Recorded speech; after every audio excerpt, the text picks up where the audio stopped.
Hi, my name is Stacy Turner. I'm an average housewife from an upscale neighborhood near Dallas, Texas.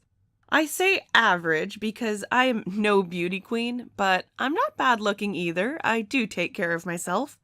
Guys never took much notice of me before, unless I was dressed to the nines. I'm no rocket scientist, but graduated from college. I did not come from a wealthy background. I came from a middle class family.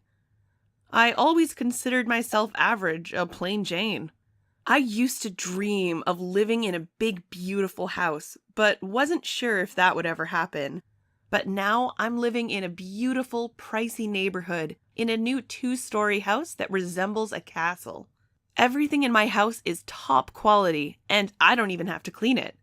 I have a housekeeper that comes by twice a week to clean and do errands for me if needed. My student loans are paid off, and I have a monthly budget bigger than my annual income used to be. Wow. You might wonder how this happened, and I will be more than happy to tell you. Sometimes I feel a little guilty about living such a nice life and never having to worry about money anymore. I want to tell other women too, so they too can have the same type of lifestyle I have. I was very lucky to have met my husband. If I had not met him, I would probably still be working at that boring, often stressful office job at a dental clinic. I feel obligated to help others enjoy the lifestyle that I have. I want to pass on a few valuable tips to help others get to where I am, and it's not that hard. In fact, it would be a win-win situation. I help others get the lifestyle that they're looking for, and at the same time, I remove some of my guilt for living such a carefree life. Easy living is what I call it. So yes, spreading the word to others will remove some of the guilt I have for being so blessed with a wonderful husband, house, car, health, and fun-loving dogs. You're about to learn how I went from being single, working 9 to 5 with barely enough money to pay rent or pay for any car repairs, to living in a luxury 4,000 square foot home with a media room, a 3-car garage, and a housekeeper. I'm 31 years old, and I'm already retired.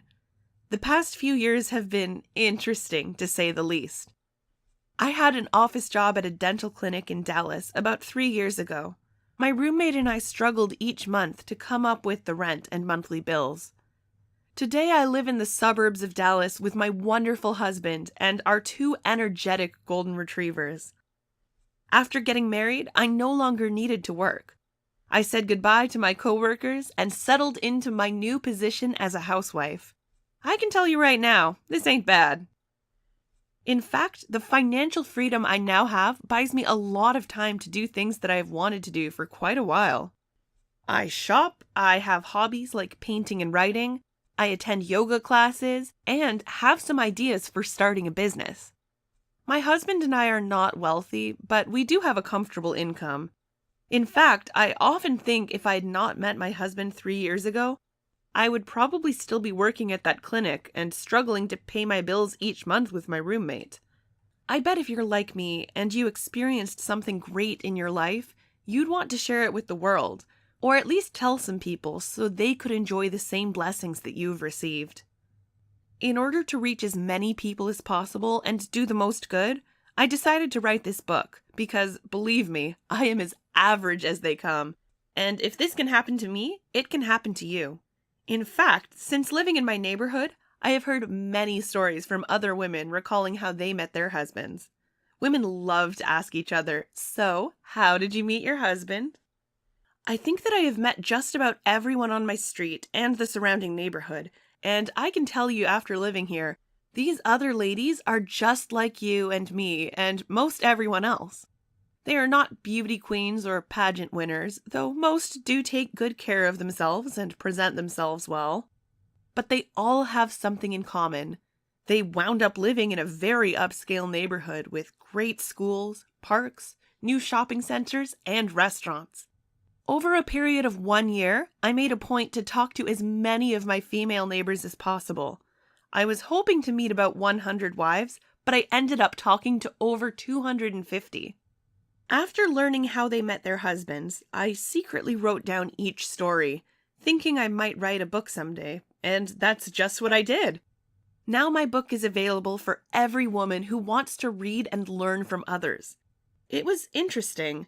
After reviewing my notes, I noticed that each of these 250 women had three main things in common before getting married. They may not have known it at the time, but these three things played a big part in meeting and marrying their future husbands. Funny, because I also pursued these three things when I met my husband. These three things were very instrumental for my female neighbors and myself in having the lives that we now enjoy. In my book, these three things are revealed to women who want to know the path we traveled and the actions we chose.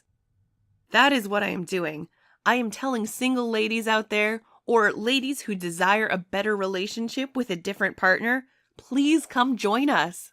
The water is warm and there's plenty of room. Welcome to our world. This is the map we used, and it's up to you to travel this path if you want. Let me be clear and upfront about something. Even while I worked and lived with my roommate, struggled with the cost of living, was often stressed out, I was still a happy person. I was a positive person, I ate well and I exercised, and now I can honestly say that money does not buy happiness, but it sure can help. One thing I have realized, if you're not happy before you get money, you probably won't be happy after you get money. I go over that in my book as well. You need to get your head on straight because rich men do not want cranky wives. I say this because I'm an honest person and I have to be frank with my readers. Having said that, let's keep going. From talking to my neighbors, hearing their stories, and doing a lot of research myself, I have compiled a list of 50 places to find a man with money. In my book, I guide you to be in the best spots and social situations in order to better your chances of success. It's not just about being in a particular place or gathering, but once you're there, you need to learn how to break the ice and form connections with men you meet. It's not that hard. In fact, I guide you along the way, teaching you the best techniques to get that love connection started.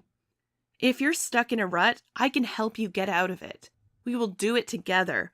Or, at the very least, I will show you where the opportunities are and how to approach those opportunities. From there, it's up to you to decide. Because you are in control. This is your life, and you can learn a lot from the women I've talked to. I sure did. If you think it's time for you to get the love and the life that you deserve, then let's get started.